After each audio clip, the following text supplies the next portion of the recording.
Welcome to the third episode of Innovation at EPNE with Judith Quinn and Lindsay Park.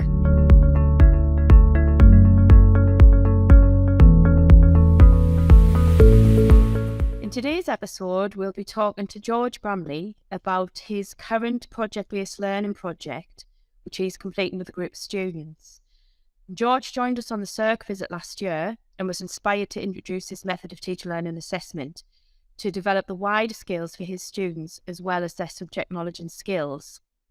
And today's conversation will be a nice contrast to episode 1 of the podcast where we talked to Chris about his PBL work, because Chris's project was complete and his was a reflection, whereas George is in the middle of his, so it's live, so he'll be able to analyse that and give us some feedback on a live project that's happening now. So George, if you could start by telling us a bit about your planning process to introduce project-based learning. How did you identify an appropriate unit to do this with? So the planning process for me actually started at Circ, really, where I was inspired to see the PBL in action, of which I knew relatively little before I went. So speaking with the sport and UPS staff and the success that they had really inspired me to think about how I could then implement it within my own practice. So from that point, really, it gave me a chance to get into the sort of curriculum planning stage. And we decided to change some units that we had previously delivered and kind of change them for units that might be more kind of suited towards PBL. So we also looked at like one labour market information, and we looked at SIMSPA, which are the sports professional standards about kind of gaps in the market for potential jobs. And one of the things that stood out really was within the coaching area, that is a kind of growth area. So we ended up putting in a new unit called Coaching Special Populations that we never delivered before.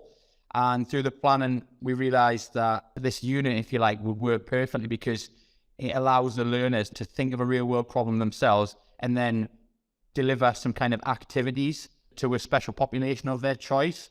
So that was the kind of process with that within sport. I've also done it within UPS with a unit around security procedures, which again, the learners they've actually created a video. So that's more of a product that they've designed, and they've used that internally. They've passed that through Julia, and they've had some feedback from Rob, and even Gary came in last week to have a look at it and give some feedback on it as well. So it's really positive. Today I'll talk mainly about sport, as I know Chris covered like UPS really well. But yeah, that's a bit about the kind of planning process with that. It's so good to hear when you hear about people learning from others and being inspired then to, for example, what you've seen at Circ and then coming back and really sort of buzzing about how that's going to improve your teaching approaches at Northumberland College. It's fantastic to hear. George, can I ask you, you didn't give the students a specific title or brief. So how did the students form their projects? And how did they establish what the outcomes would be? So the learners were given a live brief effectively, which is again something that I've taken from Circ and from Sunderland, where the learners can effectively choose the special population of choice. And they kind of, we've delivered it over 30 weeks because what we wanted to do is give the learners an opportunity not just to deliver a session once, because that's less impactful. So the idea was that they would carry out their own research into 2 specialist populations, which met the learning outcome, but then they allowed them to drill down into one that they would select. And the research really highlighted the real world problem that, for example, the elderly weren't getting enough physical activity and the impact this was having, or disabled children weren't getting the opportunity to participate in physical activity and the impact that was having. So the brief kind of was one of which were allowed the learners to make their own decisions. They effectively chose their own objectives, their own teams, which surprisingly, I predicted that the friends would just stick with their friends, but they actually didn't. They interacted with the other people within the group that had similar outcomes that they wanted to achieve. So it was great for social inclusion, great for social interaction, and they decided then when they'd split up that target population they wanted to work with, that kind of got the ball rolling. And then from that point, they started to make some contact with employers, and of which the whole time I'm just facilitating. So it was really excellent. It's really great there, George. I think we're just hearing more and more with the PBL approach, how that method of teaching, learning, assessment really addresses those wider skills, behaviours, attitudes for students, and that was just some really good examples there. So in terms of linking in with real world learning, George, how have you engaged with external organisations and employers? So because I've given the learners absolute autonomy on the projects, and with it, the local area having so many employers within it in terms of special populations, which could cover elderly children, disabled children, pregnant women, it's so vast that actually the learners made contact with the employers themselves. So some of the employers that they've made contact with were local primary schools such as Gust, B Primary, we've had some contact with. We've worked with other schools in the local area through Liz Armstrong, who's the Ashington Schools Partnership leader. We've had one group who have worked with Woodhorn Park Care Home, which is in Ashington. We've had two learners working with Active Northumberland, which is brilliant because they're the biggest provider of jobs within the sports industry. So it's excellent to kind of get a foot in the door with those big employers. So like I said, they've made those contacts themselves, and the feedback that we've had is been very positive. So the kind of intent of the projects was to go make a difference in the local community. That's what they wanted to do within Ashington and Northumberland, and the schools and the care homes and the leisure centres that they've worked in are all in the local community. So I think it really has an impactful feeling when they know they're making that difference where they live effectively. Thanks, George. Can you tell me a little bit about the cross-curriculum collaboration opportunities that the projects have created for yourself and for the students? Absolutely. So off their own back, the learners who wanted to work with the elderly, I give them the contact of the health and social care staff. So Kate Patton, I give them Kate Patton's kind of email. The learners then made contact with Kate themselves. They set up a professional discussion, which are recorded as evidence of naturally occurring evidence against kind of learning outcomes of planning. They then decided, or Kate and her level 3 health and social care learners decided to provide a workshop for our learners on activities suitable for the elderly and strategies for residents with dementia and mobility issues.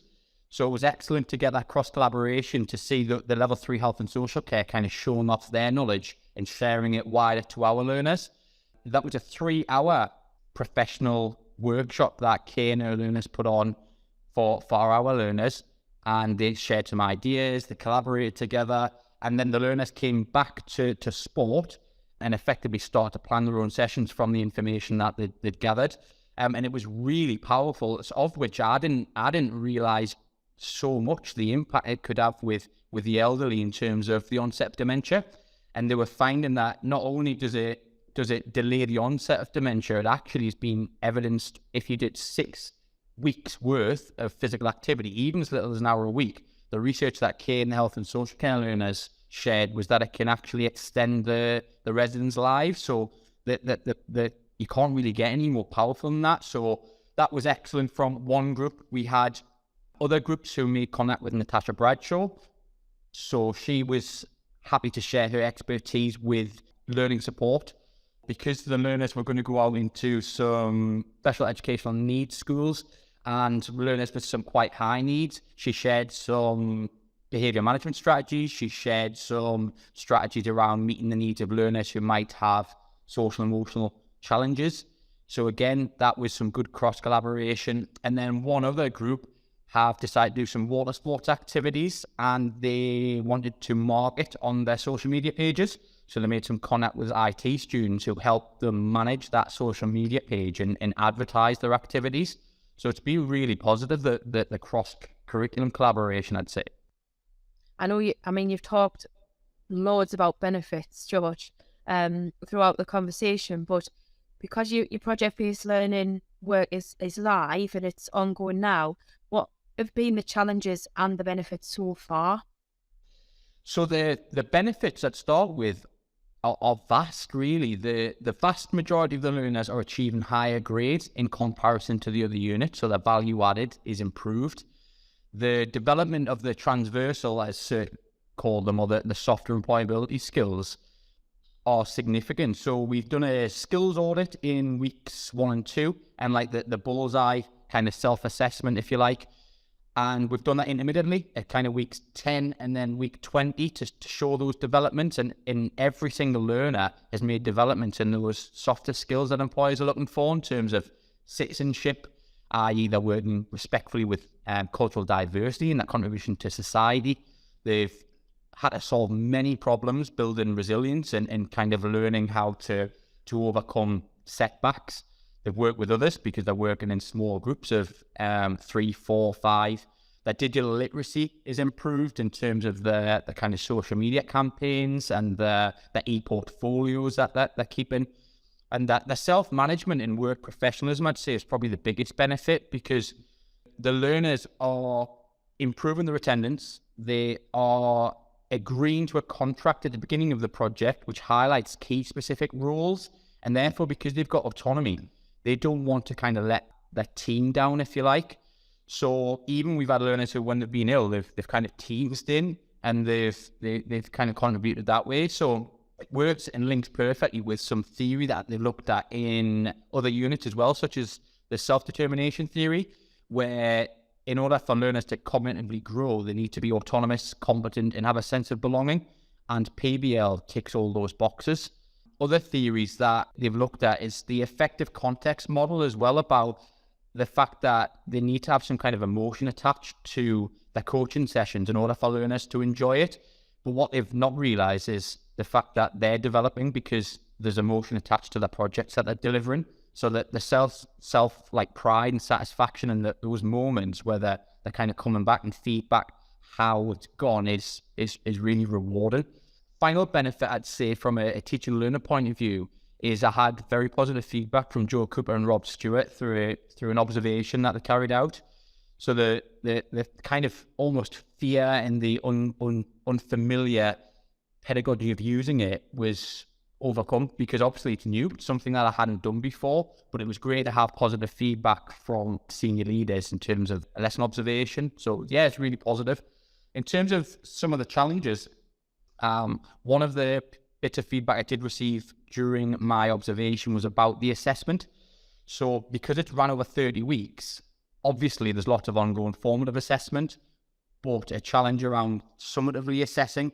So in the first assessment might not have been for 6 and 7 weeks, and upon reflection, it's too long to give that summative assessment. So from that, I have spoken with Chris McMahon, who I know is more experienced at Sunderland, as well as the Edge Foundation. I'm part of the PBL group there, and trying to gather some ways that I can overcome that assessment side of things. And other challenges are just kind of from your own experience. It's new, it's different, it's exciting, but it's just on the way you kind of reflect in action and realize maybe I would tweak that in future, maybe I wouldn't add that. Or I did think originally I missed quite a lot of naturally occurring evidence. So the learners were having really insightful discussion that I wasn't recording. So moving forward for future, it's just kind of gathering that evidence a little bit better, I would say. George, thank you so much for sparing your time to have a conversation with Lindsay and I today around the new teaching approach you're using of PBL. It's been so good to hear the inspiration that you've got from working with others and what you've seen with the students. So thank you so much. No problem. Thank you.